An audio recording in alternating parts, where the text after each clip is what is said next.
Welcome to the Forgetful Curator. I'm your host, Nigel Nicholas. This is a show about some of your favorite personalities who cover the Toronto Raptors. A little dive into their careers up to this point, why they chose to cover the team in the way that they do. A look at some of their favorite Raptor moments and their takes on the team going forward. This week's guest is Adon Moss, writer and podcast personality at Raptors Republic. His weekly column, 5 Things I Dig and Don't Dig About the Toronto Raptors, is one of my favorite reads. He's also a regular on the Wrap Up Live podcast with hosts Sahal Abdianor and Weisfeld. An entertaining and insightful look at the Toronto Raptors post-game show. He's also a decent baller and a great guy to have a beer with. Welcome, Adon. Thank you for being my first ever guest on the show. I am truly honored, Nigel. Thanks for having me. Are you really honored? Because I would like to know that very much, sir. Thank you. Yeah, guinea pig. I like to be experimental myself in my own life, so I'm happy to be the experiment for yours. I appreciate that, sir. You grew up in BC. Did you play hockey or basketball growing up? Nigel, I don't even know how to skate. No? How come? No. I don't know. I mean, I've never taught, never had the interest. The hockey culture never really drew me or attracted me, and so I never touched a hockey stick. What was it about the hockey culture that didn't draw you? I mean, I think I probably figured that out later into high school, but the guys that were going to pick on me were definitely the hockey guys. I guess it was almost before the days of bro culture, but it was certainly bro culture in its infant stages, and it was truly alienating, and I had no interest in it whatsoever. Wow, that's deep already. We're going deep already here. Oh yeah, I love it. I like it. What was your first memory of basketball? So I grew up absolutely in love with and idolizing Michael Jordan. My dad and my brother are big sports fans, and they also did, and I just kind of followed their footsteps. So I was writing, when you have those like trifold projects where you present something. Yeah. Mine was always on Michael Jordan. I had my ear pierced early like Michael Jordan. Shaved my head like Michael Jordan. Just totally obsessed. Wow. How would you describe your basketball game? I know how I would describe it, but you go ahead. I was actually on the Raptors Queens podcast. And, it's like my game's evolved or devolved over time, I would say. But recently, I'm like a 38-year-old Kyle Lowry. Wow. My game is cerebral in nature. I have good court awareness. I'm a good team defender. I'm a great passer. I can hit a spot up three, and time to time I can get to the rim. But my athleticism is not what supports my game. Wow, and that's why I always thought you would be a point guard, but you think of yourself as a shooting guard. I'm a point guard in mind, and I'm a shooting guard in position, I would say. I'm not the quickest guy to be guarding the point of attack. But I can direct trap. I'm also not the guy that's going to create off the dribble. I'm the kick out guy that's going to shoot or make the swing pass. But my understanding of the game, I'm very much, in high school, I was the team captain, but I was probably the 3rd or 4th best player on the team, just because that's the way I understood the game. And my skills and athleticism never translated to the way I understood it. You look pretty good out there, to be honest with you. I think you're undermining yourself a little bit, my friend, but I appreciate that. Thank you. Thanks, Dad. No worries, Blake. I'm trying to do those things. What was the basketball community like growing up in BC?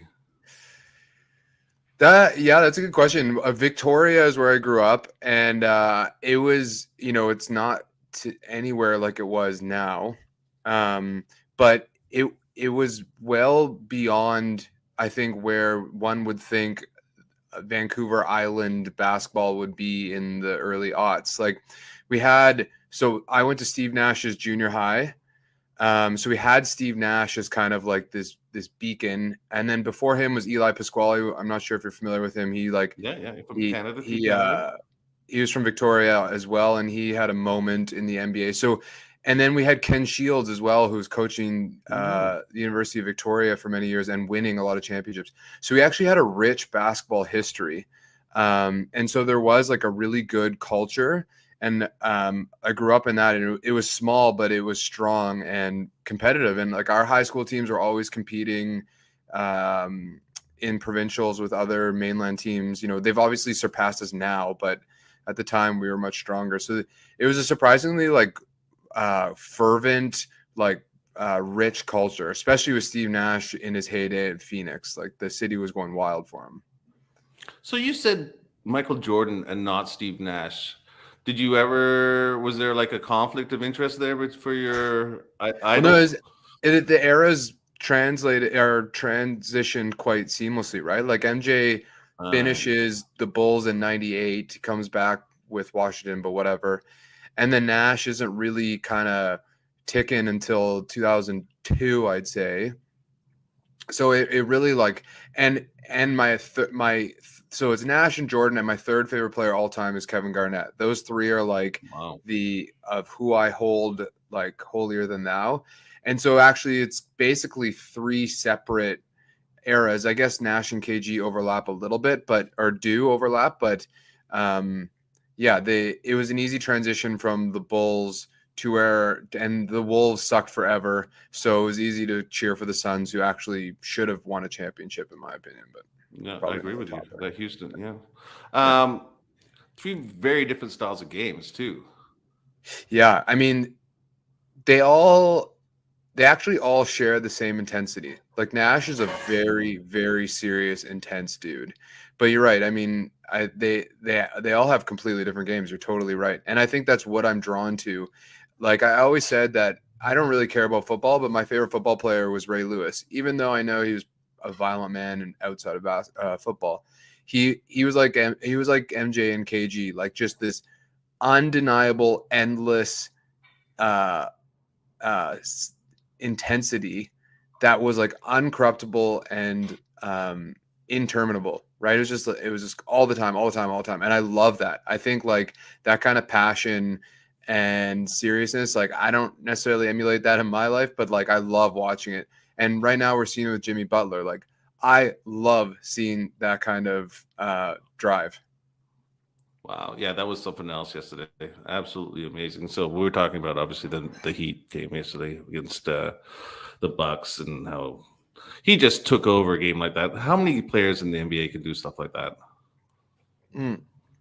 Not a lot, honestly, and Yeah, not on both sides of the floor either. And to like truly just turn a switch, like it's guys have heaters for sure, and there are guys that can do that, but not with the relentlessness and the killer instinct. There's just something different, right? Like Booker can go for 70, and Booker can have 30 and a quarter, but there's something between that distinguishes Jimmy from most other players. yeah. And like you can count on one or two hands the number of guys who can really do that. If quick question for you: if the Raptors had made that eighth spot, do you think they could have made the conversion over and No, beaten? No. I And didn't. your reasoning? I just don't think I believed probably one of the last fans that the Raptors really had a shot here, and you just kind of saw in the loss of the Bulls like this. It symbolized what this team really was and had been for the whole year, which is that they had no resolve, they had no resilience, and in the playoffs you have to not only have the killer instinct, but you have to have the resilience.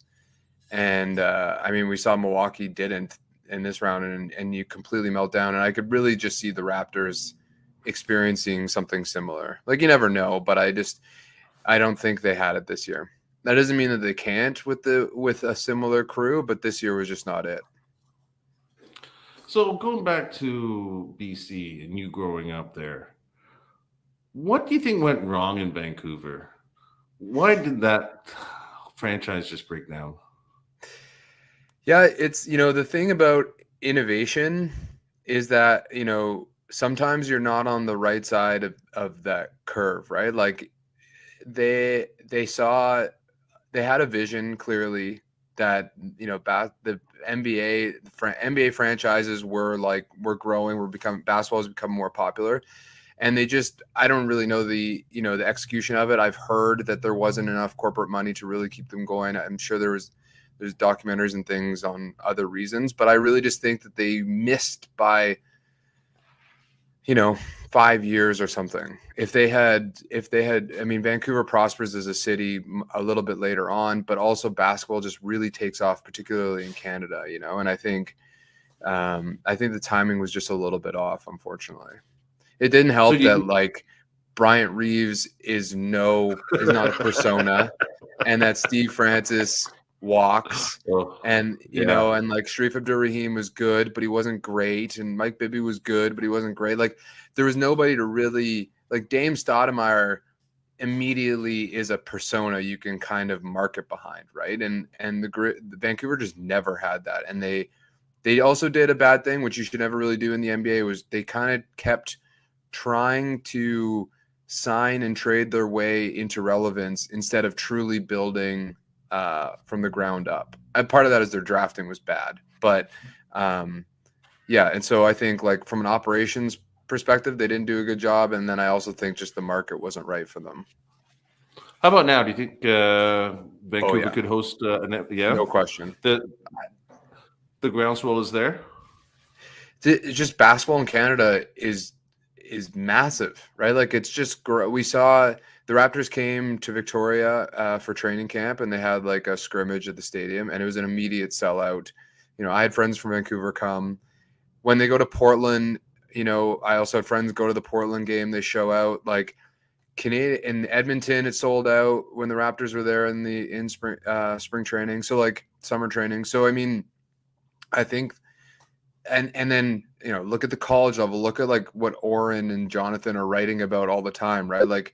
There's just Canadians everywhere at every level, women's and men's, playing in Europe, in the college, at even CIS, U Sports right now is growing. CEBL is growing. Basketball, I think really, in 10 to 15 years, basketball could surpass hockey in our younger generations. It's just so accessible, and it's so fun.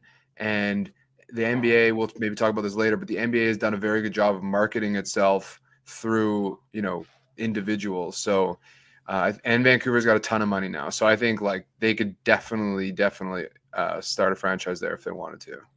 But it's interesting to me, if you go to a board and you look at a Leaf board, for instance, and the amount of commentators that are on there and how many people participate, or you go to a Raptors board, you're not going to see the same type of numbers. Right. Yeah. I mean, I think a lot of that, I mean, I could be totally wrong. It could be that I'm in an echo chamber, but I also think we're talking about, on those boards are probably multiple generations, right?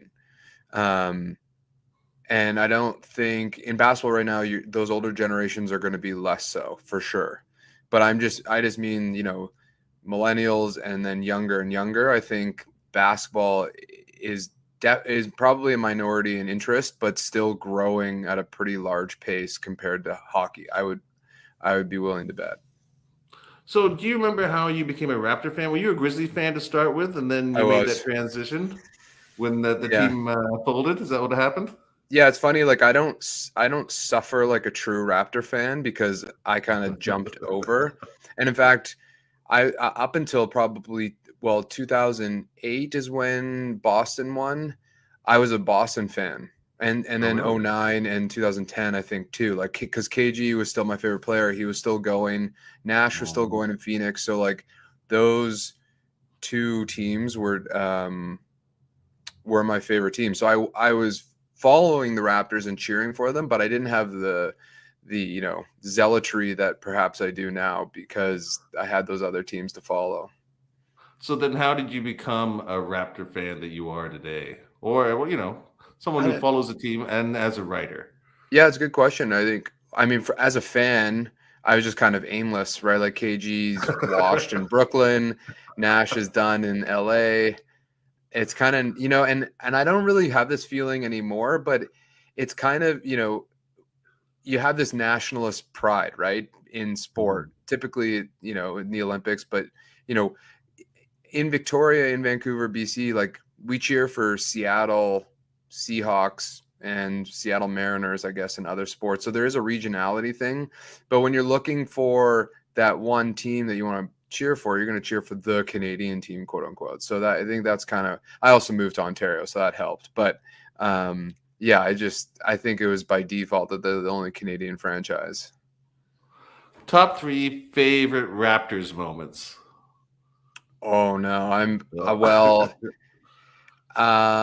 really bad with individual events. I think, like, obviously the Kawhi shot forever and always. I I'm trying to think, but I mean, really, just I won't choose a moment, but Kyle Lowry, watching him and following him, was truly just a joy. Like, I comp myself to him, but part of that is because you look at his body, right? Like, that body should not be thriving in the NBA. You look at his athleticism, nor should it be in the NBA.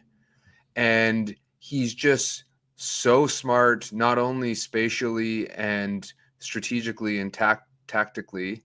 He's so smart with his body, like the way he, and you compare him to Freddie, right? Like, similar stature, maybe not as strong, maybe not as low center of gravity, but pretty similar. And you watch how they attack the paint. And, Freddie really, for a long time, has had trouble finding space down low. Lowry still, I mean, now he's not the same, but Lowry not so much. And it's just slight little movements, slight little bumps or halts or change of speeds, whatever. And so watching him over the years as I became a Raptor fan was really just like valuable to me, because it kind of validated how I play, but also it was like truly novel compared to most players in the NBA. I think the first time I saw Lowry was the year they got him. It was an exhibition game in Montreal, and I think they were playing the Knicks at the time. And he was this bowling ball who just came in and just like took over the game with his energy and determination and willpower. I'd never seen anything like it before. I thought that guy was going to be my favorite Raptor, but then after that game, for some reason, I guess he didn't want to stay in Toronto. He just kind of like, he was a different cat for a while. But yeah, when he has that mindset. Yeah. And that's true too. I mean, we're seeing it with younger players, but like I remember his weight problem, and I think he was unfairly like fat shamed, but certainly he changed his body, and he changed his leadership style too, which is kind of a natural evolution, you hope, or progression with most players. But it was cool seeing that change as well, because you're right. He was a hothead, and he had been traded multiple times or dumped multiple times because of that. And I remember hearing that he had similar in Toronto. Who was he? I mean, he was competing with Calderon. Yeah. And so, like that can be, and Casey gave Calderon the lion's share of the time, right? Yeah. So, I mean, that in of itself is always cool to see, just that, like, that maturity process. Yeah, he has gone through a lot. He really has changed who he is. My third favorite moment, and this is because this is the gambler in me, but it's Serge Ibaka and I want to say Robin Lopez. I think it was them. And I'm playing, these are like when FanDuel is first started, the daily fantasy. And I have a lineup that is just doing so well, so good. And I have Ibaka and I think Robin Lopez. And it's the third quarter, and I like truly I'm going to make a decent amount of money. And they turn around and they both throw haymakers at each other in the middle of the game. Like they both go for each other's heads, and they both get tossed at the exact same time. And I just like that, half of memories are probably trauma based, and I just remember like being crestfallen because they had basically ruined my daily fantasy in one go. But yeah, watching that's another guy I love to watch is Ibaka. Like that guy mean business when he was serious, and I love that about him. It's interesting you didn't mention Carter. You didn't mention the playoffs. You didn't mention the shot in Philadelphia. You didn't mention the dunk contest. It wasn't really my time. Like I followed it obviously and was happy and loved him, but you know, like I've seen that documentary with how Vince impacted basketball in Toronto, and you know that was somewhat similar out west, but it was really, for me, it was Nash, and I think for a lot of my like peers, they would say the same. Yeah, interesting, the regions, how they affect these things. Yeah. So how did you make that transition from fan to writer? What was that about? I've always enjoyed creative writing, and I've always enjoyed basketball, and so it just kind of made sense for me to combine the two. I was writing on my own on Medium, just posting them for nobody to read. And then I was coaching, and I met a guy who was running this basketball tech startup thing, and he wanted me to write a blog for them. So I started doing that. And then they didn't have an audience either. And I realized, you know, I'm doing all of this writing, like someone's got to value it somewhere. And that's when I reached out to Raptors Republic, and Zarar was just happy to bring me on. And the rest was history. That was, I guess, 3 years ago now. So Zavar was in charge of bringing on new talent? Yeah. Oh, really? Yeah. I reached out to him directly, and so we chatted, and yeah. Wow. Yeah. And you've been there, what, 2.5 years now? I think so. Yeah. I think I joined in early 2020, maybe. Wow. 2021. I can't remember now. So for you graduated from law school, but you didn't practice, right? No. Yeah. And as a writer, I think we're all products of our environments. For sure. Everything adds up into how we write, our perspectives.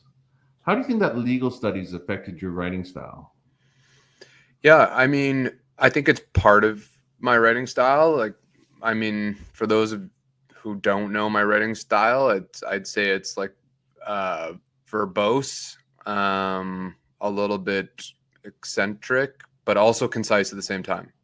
And so the concision definitely comes from law, right? Like it's writing in first principles. It's writing, you know, your first statement is what you mean, and then the rest is kind of like backing that up.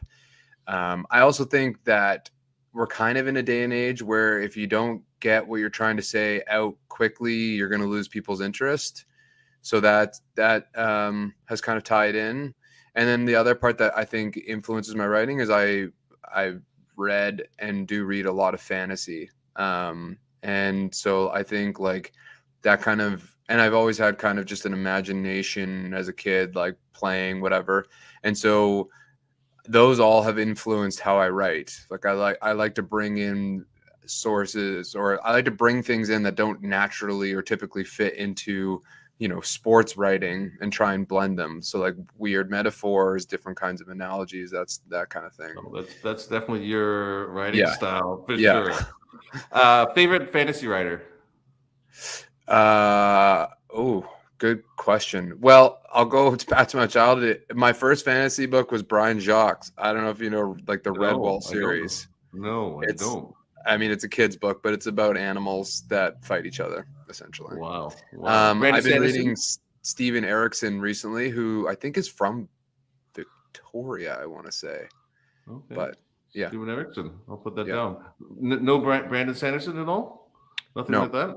Really? No. I mean, my fantasy reading has drawn off a lot recently. Unfortunately, I don't have the time, but I appreciate that. I do I like fantasy a lot. Actually, I'm starting to write one. So really, we'll see how that goes. Anyway, cool. Been writing it for a while. I haven't got that far. So you describe your writing as verbose. I love your writing.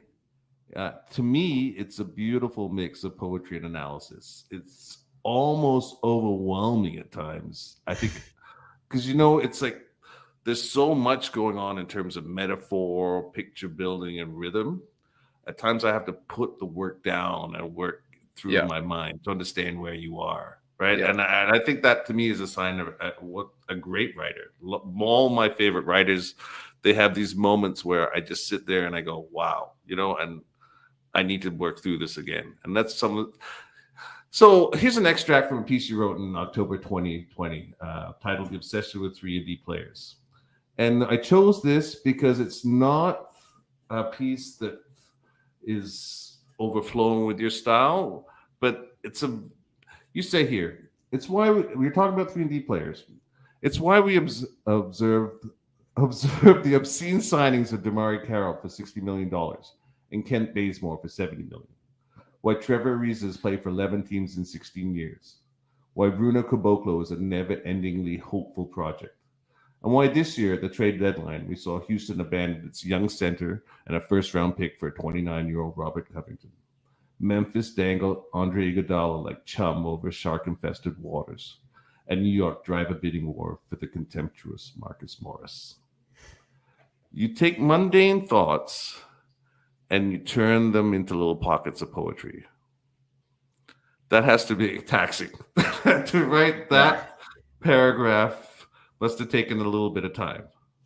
Yeah, I'm not really one for attention to detail, but I think I enjoy editing more than I do writing. And so like I get the joy of writing something and then coming back to it and reviewing it and changing it and reviewing and changing it. And I think that's where those small little pockets come from, is I'm just kind of, I'm getting lost into one paragraph or one point and I'm changing it and adapting it. And it takes way too much time. And like the Raptors Republic are awesome the way they pay us, but per hour on the time I spend on these articles it's pennies, right? Like, and that's my own choosing because I enjoy it and I love it, and it's like an expression of art for me that I've never had before, and I'm really appreciative of that. But yeah, for sure, it takes its time. For me, I'm very, very similar when I write. I think sometimes you get so stuck in the trees you forget the forest, right? So I think every single word has to make sense at some point, right? Yeah, and it's it's a fear-based thing too. Like I used to write a lot for nobody because I didn't want to be put on display. And again, I have to credit Raptors Republic. Like they're so supportive on just letting your stuff go out there and letting you learn your own voice and synthesize your own work over time. And Lou Zatzman has been a great mentor for that. Like, well, we'll support you if you need it, but doesn't need to, right? Like you don't have this pressure over your back, and I really appreciate that. But yeah, to your point, like I don't remember your point, but yeah, it's okay. Here's another example. It's hard to let go of things. That was my point. It's hard to let go and release it to the public. So I don't have that same fear that you do when I write, but I do want to look good when I write it, when I put it out there, right? Yeah. I want, I don't want to make it look too many commas here, all these little errors that can come in the way. Does this word out of place? That can also, it kind of hinders the whole process, but it's also part of putting everything together properly. It makes my mind work a little bit better. Yeah. I got another thing here from April 7th, Things I Don't Dig and Don't Dig column that you started. How did you start that column, by the way? What was the process there? I didn't know this at the time, but Will Liu did it before me at Raptors Republic. I stole it from Zach Lowe, who writes for ESPN, who is my like idol as a writer. Like that's who I aspire to write similarly to. He's another guy who does like short, concise, punctual, punchy writing style, and I really like that. So he does 10 things I like and don't like column like once a month, I'd say. So that's where I stole it from. Okay. Yeah. All right. So here it is. And sorry, to add to that, I chose it because I don't like writing deep analysis articles. I like to address small things, write about them as best I can, and then move on. I don't like to get lost in the weeds. So that's why I chose that style as well. Okay, so this is from that article. Fickle physics of energy. Momentum is an unruly character, a trump card upending an otherwise predictable poker hand. Ask any of the Elite Eight teams this year in the men's March Madness, or their favorites not there. Ask the 2007 Colorado Rockies, who looked to be a meager 500 team until they ripped off 21 wins in 22 games and rolled right into the World Series. Or the 2006 Edmonton Oilers, who finished eighth in the Western Conference, only to run it straight to Game 7 of the Stanley Cup Finals. The Toronto Raptors aren't a red-hot asteroid breaching Earth's atmosphere. I'm not saying they're primed for a sudden deep run either, though most fans probably said that about those aforementioned teams too. What I am saying is momentum's a funny thing. Just there, when all its unknown variables suddenly converge. For that, momentum must never be dismissed. When you write that, what's the process? What does that look like? I don't know. It's probably like old school Farrell. I think I just black out and it comes. Is that how it comes? Do these words stream off the keyboard? Yeah. Yeah, and then I go back and fix it all up because it's all garbage. Yeah, like I have an idea, a concept. It's like, okay, momentum. Like the Raptors seem like the type of team that if like, and it looked like momentum was building. It's like, well, what is momentum? How does that play a role in sports? And then I just kind of go from there, I guess. Wow, yeah, that's amazing. Yeah, That's beautiful. Thanks. I mean, there's no rhyme or reason to it. I wish there was, because I think it would be a lot easier if there was more of a formula. The process, right? Yeah, I understand exactly. But yeah, I mean, again, like I did a lot of journal writing and like writing to myself, and I think that stream of consciousness that I could do there without it really like I wouldn't really ever edit that. I think that has translated into this work as well. Yeah. Oh, it's interesting because I never did anything like that as a writer. I think for me, it's always been technical writing, and then I transferred it over. So it's interesting that you come from that space, and your writing has a different hinge because of it. All of those things coming together. Maybe all this editing has to do with the legal process as well. You're so in tune to making everything go sentence correct. Yeah, definitely. And I think, and as I do that, I think each puzzle piece kind of slowly like molds together. I think it's the way people think too, right? Like I've, been reading a bit about the way people the way people think, and whether they visualize it or hear it or how they visualize it. And I think I don't actually really know how I do yet, but I think whatever that is, the way I think I see things in different scenes, like not necessarily a metaphor, but I actually see it in a different like existence, and then I'm translating that into the way I want to write, if that makes sense. Yeah, totally makes sense. Yeah, you've got an idea, but it's a very different form than it's on paper, and then your job is like the architect to reinterpret it in that form. Yeah, which is what fantasy kind of is, right? Like quite often it's an allegory, or it's kind of like a translation of what the author sees in the real world, right? And so I'm grasping at straws, but that could be one way in which I've kind of approached it. Interesting. So your Twitter account, Gentle Watch at Adon Moss. Yeah. It should have been called Grumpy Watch, if you ask me. Yeah. There's like this total dichotomy between your columns and your tweets. Yeah. So which one is the real you at the end of the day? Well, grumpy's a good word. Most of my friends call me the grump of the group. I don't think grumpiness is the right word. I think I'm the vocal critic that's willing to say what I think is so, whether it's nice or not, and often it's not. And that gets misconstrued as grumpy, whereas rather it's just me describing what is, I think, a negative perception of something.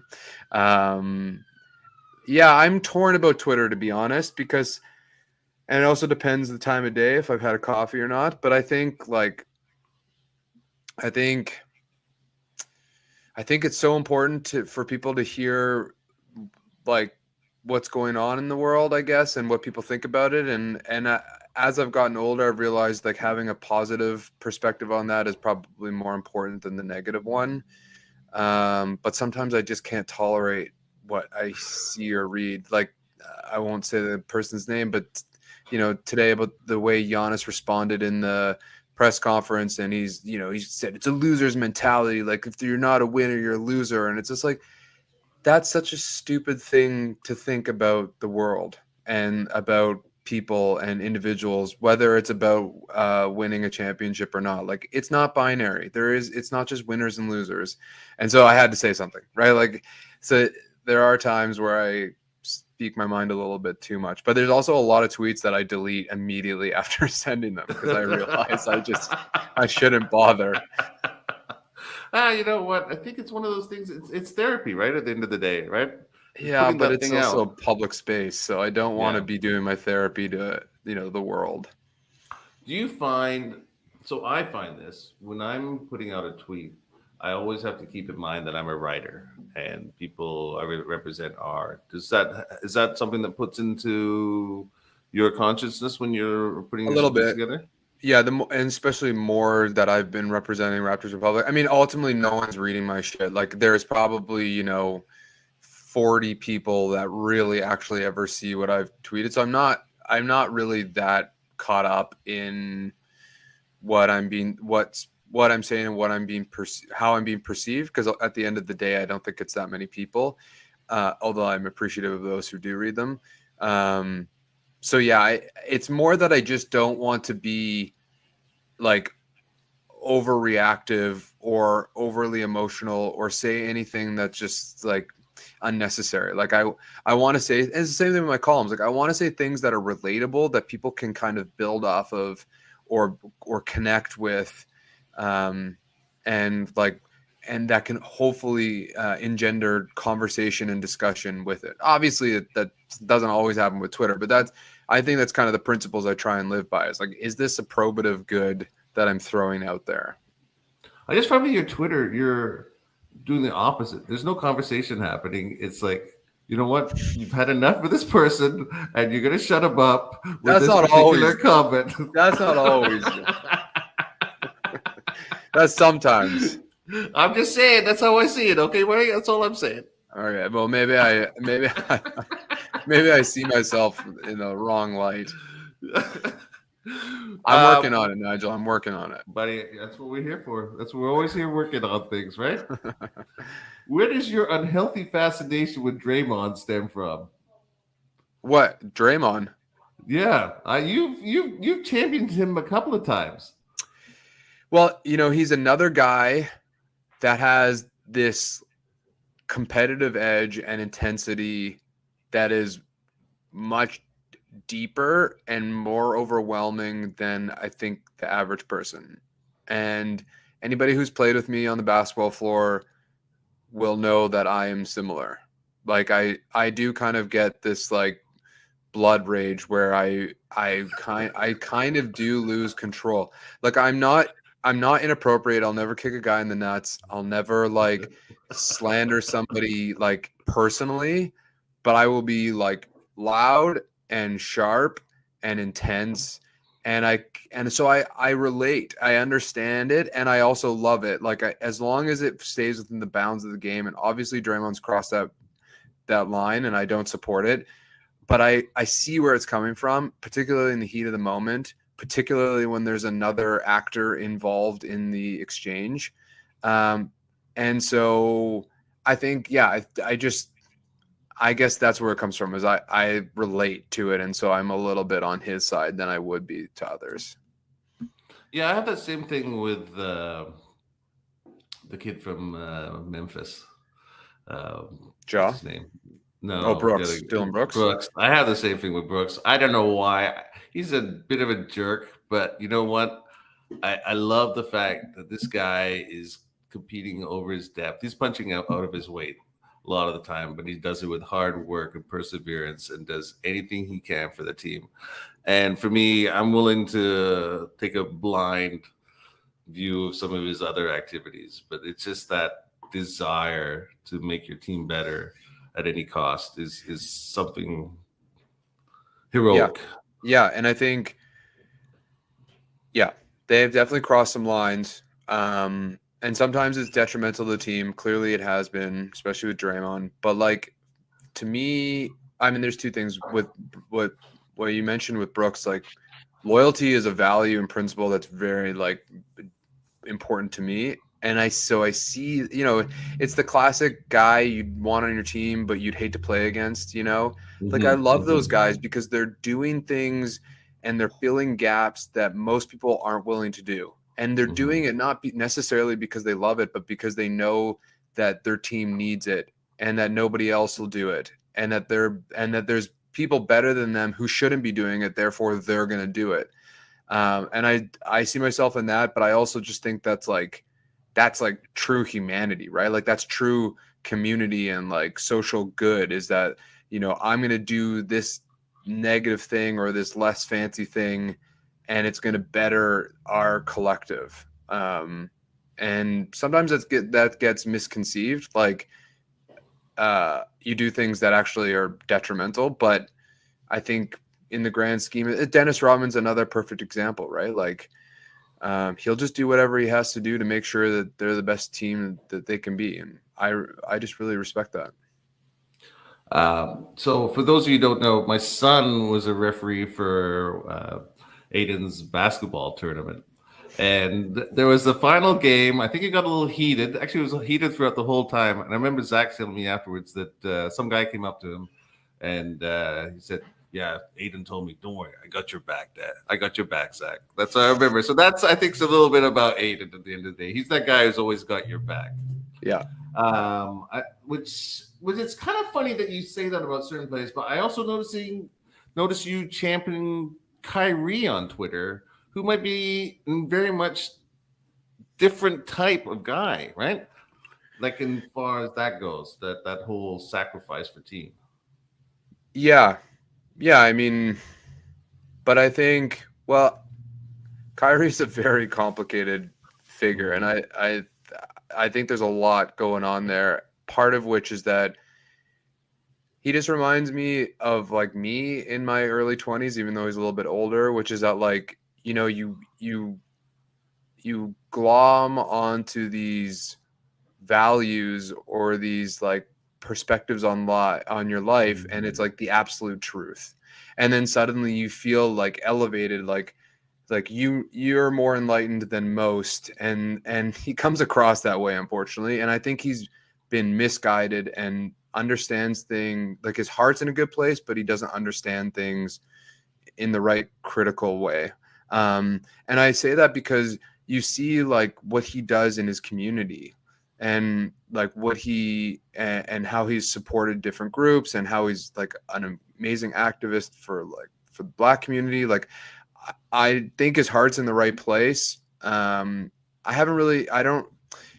then again, like, you see the way he's operated with franchises and kind of deserted people, and it does leave you wondering. So yeah, I'm a little bit torn, but I'm trying to. I also just don't like when mainstream media pushes one way. I'd prefer to push back, because I don't like, it's never absolute one way or another. And I identify as Jewish. Like, I didn't love what he was doing with that movie and stuff, but I just don't I don't see hatred in him. I just see like him misunderstanding what he thought was like an intelligent perspective. I don't know. Context is everything, I think, when we judge people and who they are and what they are. And looking at them through a certain lens, you're going to see something. And if you look at it through a different lens, you're going to see something else. Totally. And I think that's the way it is with Kyrie. I think he has certain aspects of him that are very selfish and very me. And then there's other things where he seems to be looking for a deeper truth. And 100%. that's the part of Kyrie that I find fascinating as well. Me too. But And Sorry, go Sorry. ahead. No, I think that's the hard part is putting those two together sometimes, and that's who we are as human beings, and I think that's who we are as writers as well. People are trying to establish values without being concrete about it. For myself, Yeah, and I do respect anybody that's willing to do that work and be introspective and try and figure out those truths. Particularly for people who have like a really horrific like ancestral past, right? Like I think there's a lot to work out there, and there still is a lot to work out. Um, and I also think, I'm actually writing about this for hopefully tomorrow or Saturday, but we do what we see is very one dimensional with everybody in the NBA. Like we don't know what's going on, right? And so like for us to make judgments of character about somebody like anybody in the NBA is just ludicrous. Like we see probably 10% of who they really are. Um, and and then when we do see who they really are, we just jump on it most often, right? We find an angle to criticize it and we attack it. And so I think in just in the fact that Kyrie's willing to be honest and outspoken and say how he truly sees something or feels, that in of itself is like unique and beautiful in this day and age of the NBA. So, and then I mean, it didn't help that some of his perspectives were anti-Semitic, but like, you know, we immediately like attack him. So I'm sensitive to that. no, I understand. I understand. I completely understand that. I think it's easy to judge people, but we don't have enough variables that we know to make the full judgment, but we still wanted to judge it, and that's part of the ugliness of the whole truth, right? At the end of the day, Yeah. podcasting. How are you enjoying the wrap up? The wrap up's great. Sahal Abdi, Orrin Weisfeld, they're Keon Haddad, like those guys are great. It's been fun. It's tough when after every game you're deflated, and then you went after the games when you win, you're cautiously optimistic. It's tough, and it's a unique experience. Like trying to evaluate and reflect analytically on something you just consumed is not how I operate. I have a terrible short-term memory and long-term memory, so it's difficult. But we we have a really loyal fan base, which is cool. I love interacting with the viewers. I think that's my favorite part is just having discussions, and I'm still confused why people are interested in what I have to think, but hey, that's cool. I'm honored by that. So yeah, it's been good. So yeah, that's the hard part for me. Is I don't think people understand how hard it is to just watch a game and then come up with something of meaning that you can distribute Right. to others and in an expertly manner or in that format that you think might interest them. It's not an easy thing to do at all. How do you do it? What's the process for you? Well, I'm not the best. Like you listen to someone like Samson Folk, and like his understanding of the X's and O's is much more advanced than mine. Particularly when he's seen it without kind of knowing the Yeah. context. Like he can identify things really well, and I can't really do that. I've evolved over time. It's like identifying themes, things that I'm also looking for things to write about too. So that really helps, I think. Um, but yeah, I'm kind of like looking for repetitive themes or things that kind of stand out that are abnormal. But often I'm not the one that's carrying the show. It's like I think Oren and Sahal have a better grasp of those things, and I'm much better kind of reflecting on what they've said or being reminded by one of the viewers what happened. Like, oh yeah, this is my thought on it. But you're right; it's hard to come up with something unique all the time. Yeah, So I also, you know what, for me, when I'm watching a game, I can't help but be a fan. This is my right, team. This is way more before I was writing or doing anything else.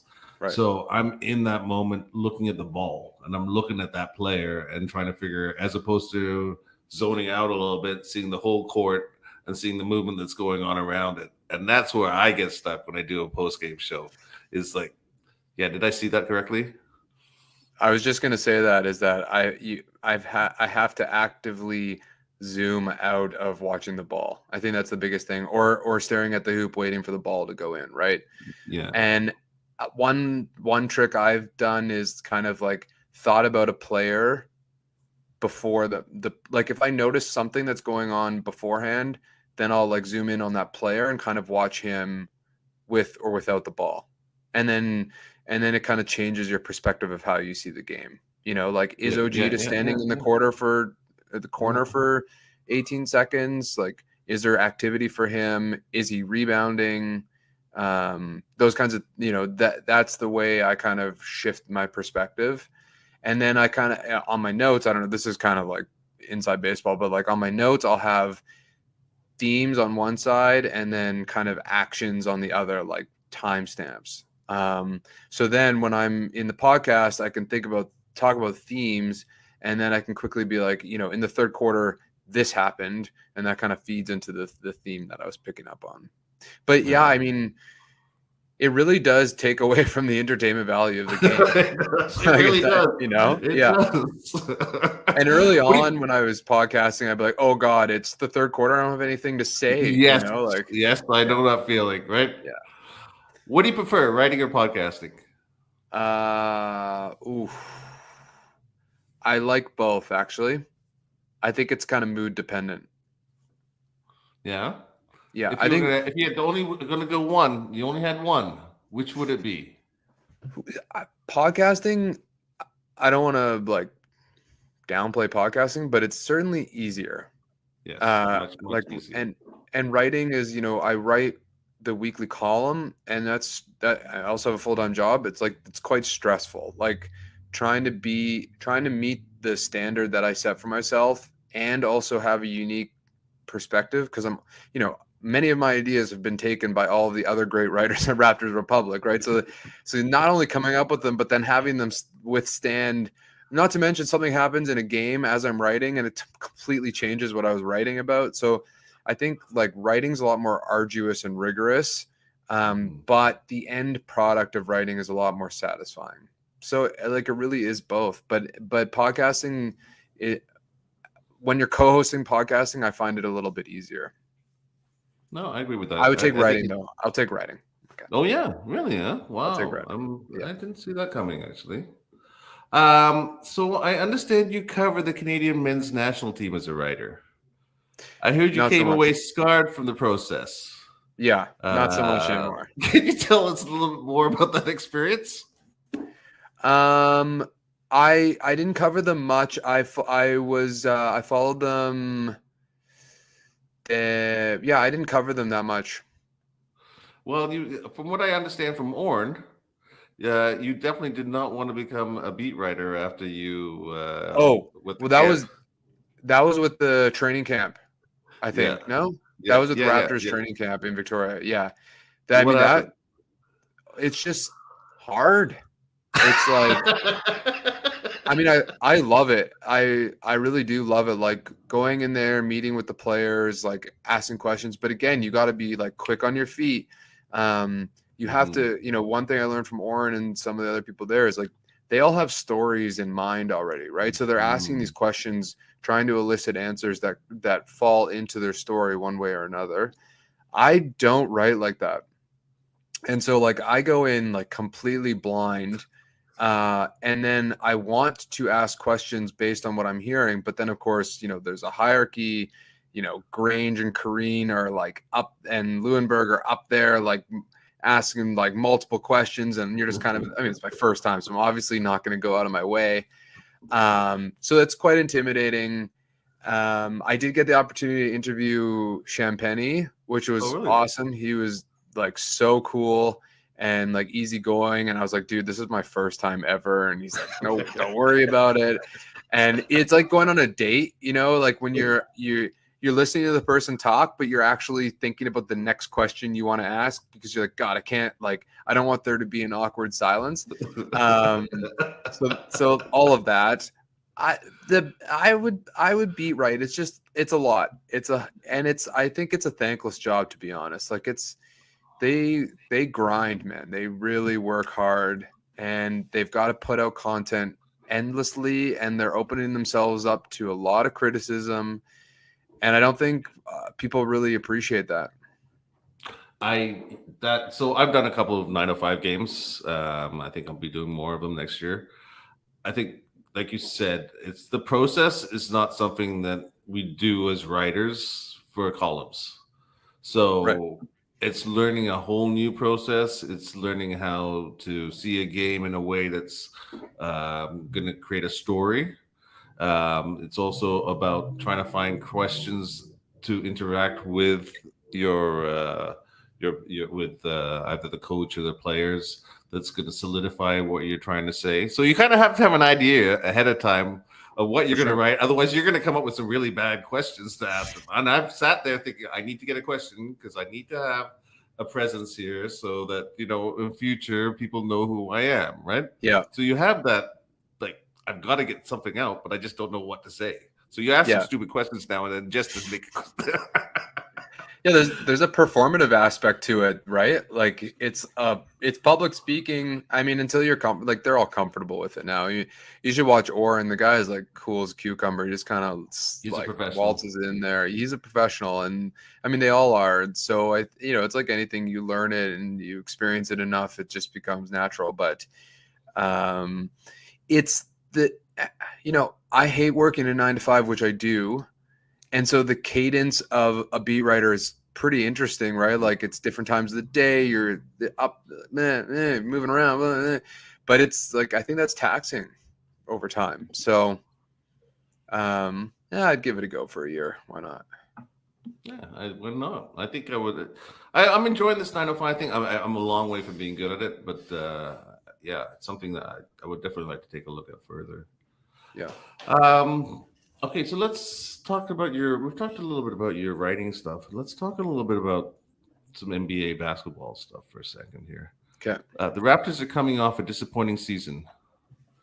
What's your Yeah. takeaway from last year, and what changes need to be made for this team to be successful? Like this, just this last year. Yeah.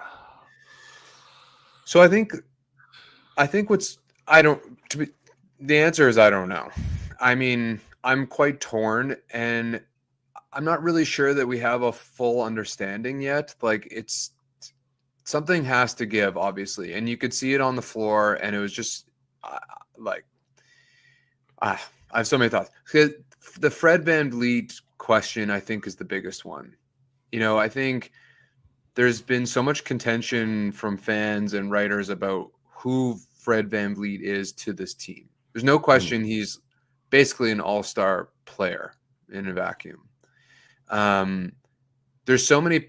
He strikes me as one of these players, at least in the Toronto Raptor context, that when he's scoring at a high volume, we don't win. And sometimes that's not really that's not his fault, I would say. Our offense is just dead and that's all we have going. But I also don't think he kind of fits in the picture with this team, at least not the way it's currently constructed. So, him and Pirtle's pick and roll was super deadly. But did we want that to be our primary action? Probably not. And Can you give some so more context to that? Why you say it's not? Why you didn't want that to be the primary action? I don't know that you can. Well, first of all, the Raptors offense just generally isn't very good, right? It's not very interactive. It's not very dynamic. There's not a lot going on. And when you have this pick and roll, like I can't remember who was talking about it on a national broadcast, but it was recently about another team, and it was basically the same idea where like three other players are watching these two guys do the same thing over and over again, and it's like, what does that do to their defense? What does that do to their interest in on the offensive end? What does that do to a defense watching all of this go down, right? Like it's very easy to adapt. And so it's a nice option to have for us, but I think the way Freddie has been approaching the game for us is not the role he should be playing. I think he should be like the secondary or third option offensively. And he hasn't been that. And so I think we need to figure that question out. Like, do we pay Freddie? I don't have an answer, yes or no. And if so, how is he going to fit in the offense moving forward? Like Pascal Siakam is our number one guy. That's been decided, in my opinion. And so many times in the fourth quarter, we don't get Pascal the ball. We don't get him in positions to score. That's a problem. Scotty Barnes, same thing. We don't get him in positions to score. We're not accentuating or leveraging his abilities. That's a problem. And is Freddie, it's not Freddie's fault per se, but I think Freddie's inhibiting those two guys from operating, if that makes sense. It's more Freddie's role or Freddie's style of play? It could be both. I do think that if Freddie were willing to play a different style, which I think he's capable of doing, it would leverage or it would accentuate Scotty and Pascal's games, which are like who I think are most important. That being said, it wasn't like Freddie had to be scoring because we weren't able to, it's kind of like chicken and the egg, I think, a little bit. And I don't really know what Nurse's approach or strategy was or what he was saying to the guys and what was and wasn't being executed. But I just think the way in which moving forward, it's Scotty and Pascal need to be the primary focus on the offensive end, and that our schematics need to involve a lot more movement and dynamism than what we've seen this past year. We can't just rely on offensive rebounding and transition either.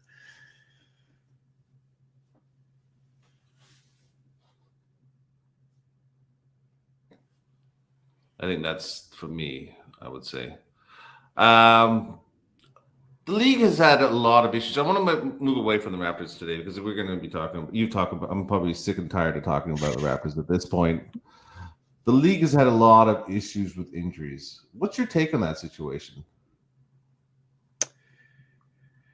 Yeah, I think it's a problem. You can't, particularly an entertainment product that is built around a small group of super famous people, you can't afford to have them injured at the most important time of your entertainment product, which is the playoffs, right? I don't remember being so excited for the playoff matchups in the first round. Like the Clippers, the Suns, Memphis, Lakers, Cleveland, New York, as it turned out, Milwaukee, Miami, Kings, Golden State, like all of these matchups are incredible. And then quickly half of them are hampered by injuries. And that just can't happen. And I think load management obviously doesn't necessarily work. I think part of it is inevitable with the playoffs. The intensity moves up, the physicality moves up, the amount of time between games is like limited. And so some of it's unavoidable, but I think the NBA's approach has been wrong. Like I think they need to be thinking about they need to think this may be a bigger picture, but they need to be thinking about the regular season, how to make it more valuable, and they need to be thinking about the playoffs and how they can enable an environment that their best players are healthy and able to perform throughout. What do you think the issue is? Why do you think these injuries are occurring? Do you have any take on that? I don't. It's a medical thing. It has to be the wear and tear. Mm-hmm.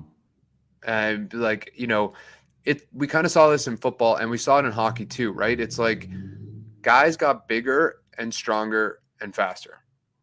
And the parameters in the arena are the same, So that's basically, that's the best answer I have is just that like guy like Ja Morant jumps and runs like few people we've ever seen. And, he's coming down and landing on top of stuff. Like I think there's rule changes and stuff that can protect that. And I've heard theories about, without hand checking, guys are going at a faster speed and able to jump, unadulterated in the paint and stuff. So I think there's other things like that enable it. But I think ultimately it's just that like there's just more force going on in these guys' bodies. and the schedule is the same, and the travel's the same, and so the injuries are just more likely to occur. What other issues do you see on the horizon for the NBA? I actually think there's lots. I think I might be one of the few, but I think the NBA's on a bad path. Wow. If you think about the game itself, I'm a millennial. I'm an older millennial. My attention span has been eroded just by virtue of everything around us. And the attention spans of the younger generations are probably even shorter. And I'm not saying that in a negative way, it just is. Mm-hmm. And the games feel longer than they've ever been. Mm-hmm. Like these reviews, the challenges, the timeouts, the commercials. It's just, it drags these games out. You have this building momentum at the end of a game, this tension growing. Like I can feel it in my bones. It's like, oh, we're going to review that for a flagrant one. Like the guy tapped his chin. Who cares, right? Like I think all of. Oh, sorry, that's my dog. No worries. I think a lot of the changes that have been made are not thinking about the future generations, the future audiences. Like the games, baseball made these changes so that the pitch counts faster than something else in the outfield. Like I think NBA needs to be thinking about that. They need to think about the younger generations who probably aren't watching full games or just watching highlights. So I think there's an entertainment value problem. And I think, the injuries is a big part of that. Sticking to an 82 game season, having teams not necessarily tank now, but not necessarily taking all of the games seriously. Like there's that anecdote about CJ McCollum and Dame Lillard sitting down at the beginning of the year and choosing the games they're going to be sitting out. The tickets are supremely expensive and people can't afford them. And then they're going and there's nobody there. Like there's just so much going on right now that the NBA is leaving to fate. And I think they need to be more decided and more choiceful on their product. Otherwise, I think they're going to lose their audience. Wow, that's a lot there. So listen, thank you very, very much, Adon. I hope you enjoyed this. I did. And I hope anyone who's listening out there enjoyed this because Adon is a very, very interesting guy and he's a lot of charisma, a lot of charm. And he brings a lot to the table. So I appreciate you being my first guest. And thank you very much, sir. Thanks, Nigel. Best of luck with the podcast. Really appreciate you having me. Appreciate it.